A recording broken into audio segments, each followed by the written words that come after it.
اگر آپ تھک چکے ہو، ہر جگہ سے راستے بند اور ناممکن نظر آ رہے ہیں تو تہجد شروع کر دیجیے۔ اگر آپ واقعی کسی چیز کو حاصل کرنا چاہتی ہیں تو آج سے ہی تہجد شروع کر دیجیے۔ اگر آپ کے ساتھ کوئی نہیں ہے تو یاد رکھیں اللہ کریم ہمیشہ آپ کے ساتھ ہے۔ جب آپ تڑپ جاتی ہیں، جب آپ کا دل دکھتا ہے اور آپ کے لبوں پر جب اس کریم و رحیم پروردگار کا نام مبارک آتا ہے تو وہ فرماتا ہے، بول میرے بندے، میں یہی ہوں تیرے ساتھ۔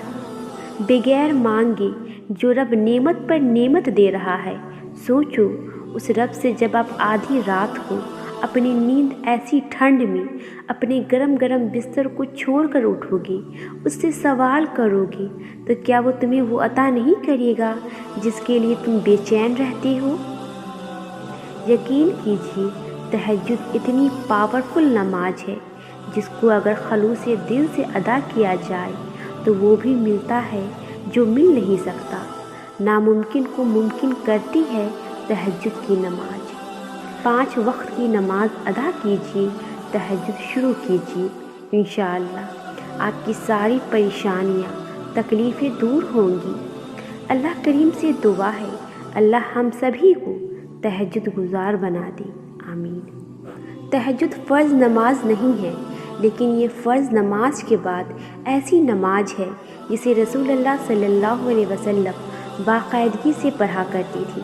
آپ صلی اللہ علیہ وسلم نے کچھ مرتبہ جو تہجد کی نماز چھوڑی تھی وہ صرف اور صرف اس لیے چھوڑی تھی تاکہ دیکھنے والی اور پڑھنے والی تہجد کی نماز کو اپنے اوپر فرض نہ کر لے اور مشکل میں نہ پڑ جائے، ورنہ رسول اللہ صلی اللہ علیہ وسلم نے تہجد کبھی قضا نہیں کی۔ اور فرض نماز کے بعد جس نماز کی سب سے زیادہ فضیلت ہے اور جو اللہ کو سب سے زیادہ محبوب ہے وہ تہجد کی نماز ہے۔ تہجد کی نماز سے صرف دعائیں جلدی قبول نہیں ہوتی، بلکہ تہجد کی نماز سے انسان کو جینے کا سلیقہ ملتا ہے۔ تہجد کی نماز سے انسان سیکھتا ہے کہ اس کا اپنے رب سے کیا رشتہ ہے۔ اللہ کے قریب آ جانا۔ جب آپ تہجد کی نیت کر کے رات کو بستر پر سونے کے غرض سے لیٹتے ہیں تو اصل میں آپ اللہ سے ملاقات کی نیت کر رہے ہوتی ہیں۔ اب آپ سوچیں گے، نہیں تو میں نے تو فلاں دعا مانگنی ہے، اس لیے میں تہجد کی نیت کر کے سوتا ہوں۔ لیکن کیا آپ نے کبھی یہ نہیں سوچا کہ آپ اگر اپنی دعاؤں کی قبولیت کے لیے تہجد کی نیت کر رہی ہوتی ہیں تو یہی سوچ کر رہے ہوتے ہیں نا کہ اس پہر میں اللہ ہمارے سب سے زیادہ قریب ہوتا ہے۔ اب یہی سوچ کر تہجد کی نیت کرتے ہیں نا کہ اس پہر میں اللہ کو اپنے بندے کا مانگنا بہت پسند ہے، تو میں بھی اللہ سے اس وقت مانگوں گا تاکہ اللہ کو میرا مانگنا بھی پسند آئے، اور صرف اس نیت سے آپ اللہ کے قریب ترین آ جاتی ہیں۔ دیکھیے ابھی آپ نے تہجد نہیں پڑھی، ابھی آپ نے صرف نیت کی ہے اور آپ اللہ کے قریب آ گئے۔ تہجد پڑھیں گے تو کیا کیفیت ہوگی؟ پھر تہجد کے لیے اٹھنے کی نیت کرنے کے بعد جب آپ رات کے آخری پہر میں آخرکار تہجد کے لیے اٹھ جاتی ہیں تو آپ اپنے نفس سے جیت جاتی ہیں۔ انسان کی روح کا سب سے طاقتور حصہ اس کا نفس ہوتا ہے۔ ہمارے اندر جتنی بھی برائیاں پیدا ہوتی ہیں وہ نفس کے جڑ سے ہی پیدا ہوتی ہے۔ اسی لیے تو ہر انسان تہجد نہیں پڑھ سکتا۔ تہجد صرف وہ انسان پڑھ سکتا ہے جو اپنے نفس سے لڑنے کی طاقت رکھتا ہے۔ ایسا اکثر ہوتا ہے نا کہ ہم تہجد کا الارم لگا کر سوتی ہیں اور آنکھ بھی کھل جاتی ہے، لیکن پھر بھی ہم تہجد نہیں پڑھ پاتے، یہ سوچ کر دوبارہ سو جاتے ہیں کہ کل کو پڑھیں گے۔ اسی لیے کیونکہ اس وقت شیطان ہم پر حاوی ہوتا ہے، اور شیطان ہمیشہ نفس کی صورت میں ہم پر حاوی ہوتا ہے۔ جب ہم تہجد کے لیے اٹھ کھڑے ہوتے ہیں تو دراصل ہم شیطان کو مات دے کر کھڑے ہوتے ہیں، اپنی خواہشوں اور اپنے آرام کو اپنے اللہ کے لیے قربان کر کے کھڑے ہوتے ہیں۔ اس سے ہمیں اپنے نفس اور اپنے اندر کی خواہشات سے لڑنے کی ہمت اور طاقت ملتی ہے۔ پھر آپ نیند کے مارے آدھی بند آنکھوں سے اللہ تک پہنچنے کا اگلا قدم بڑھاتے ہیں جو وضو ہے۔ आप अपने नींद से लथपथ चेहरे पर पानी की छींटे मारती हैं और ख़ुद को ऐसे झिंझोर कर बेदार करती हैं कि आपने अपने रब से मिलना है। आप अपने चेहरे पर पानी डालती हैं, अपनी गर्दन पर पानी डालती हैं, अपने बाजुओं पर पानी डालती हैं, अपने पाँवों पर पानी डालती हैं। बस तब तक पानी डालती रहती हैं जब तक नींद का सारा गलबा उतर नहीं जाता। इस तरह आप अल्लाह को राज़ी करने के लिए अपने ऊपर ज़बर करती हैं और इस दौरान आपके गुनाह वैसे बहते जा रहे होते हैं जैसे जैसे पानी आपके जिस्म से टपकता है।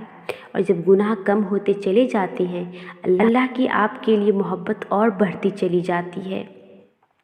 फिर वज़ू करने के बाद जब आप जान-नमाज़ पर आकर खड़े होती हैं और अल्लाह अकबर की सदा बुलंद करती हैं, तो बस यहाँ सब रुक जाता है। फिर बस आप होती हैं और आपके सामने आपका रब होता है। फिर आपका रब आपसे फरमाता है कि मांगो जो भी मांगती हो, मैं सुनने वाला हूँ, देखने वाला हूँ, देने वाला हूँ।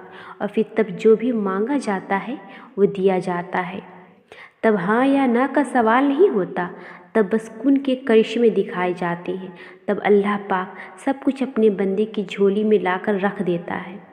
तहज्जुद हमारे और हमारे रब के दरमियान पैदा हुए हर फासले को झट से ख़त्म कर देती है।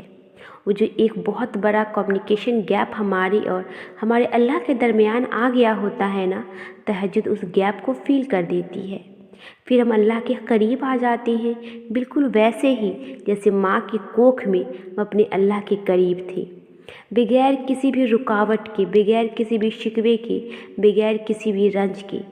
बस फिर हमें कुछ भी नहीं चाहिए होता है, हमें किसी भी शे की तमन्ना नहीं रहती, क्योंकि तब दिल को अल्लाह मिल गया होता है और तब दिल उसे पाकर कहता है सब मिल गया। इस दुनिया में जादू नहीं होते कि झट से कुछ मांगा और झट से मिल गया। इस दुनिया में जो भी होता है स्टेप बाय स्टेप होता है।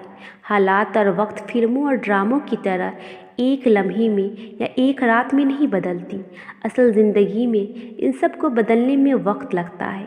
नॉवेल्स में मौजूद हीर की तरह एक रात में कामयाबी नहीं मिल जाती, बल्कि असली ज़िंदगी में सबसे बहुत टफ और बहुत मुख्तलिफ होती है।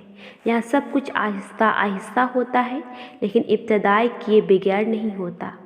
अब जैसे तहज्जुद की नमाज है, ऐसा नहीं है कि आज तहज्जुद की नमाज पढ़ी और कल को ज़िंदगी बदल गई। हम क्यों रिज़ल्ट के पीछे भागते हैं? रिज़ल्ट अहम नहीं होता, प्रोग्रेस अहम होता है। आज तहज्जुद की नमाज पढ़ी तो अगले दिन ये कोशिश करनी है कि दोबारा तहज्जुद पढ़ेंगे। जैसे तहज्जुद पढ़ी वैसे ही फ़र्ज़ नमाज़ों को भी पूरा करें।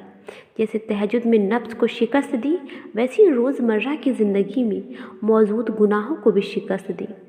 जैसे तहज्जुद में झुककर अल्लाह से मांगा था, वैसे ही अपने असल किरदार में भी आजिज़ी पैदा करें। फिर देखेंगे कैसे आपकी दुआएं कबूल होती है और कैसे आपकी ज़िंदगी बदलती है। आपका रवैया ही आपकी किस्मत का फ़ैसला करता है।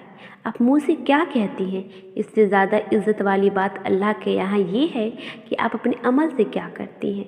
आपको कुछ चाहिए या नहीं चाहिए, बस अपनी ज़िंदगी में फ़र्ज़ नमाज़ों के साथ तहज्जुद की नमाज शामिल कर लें।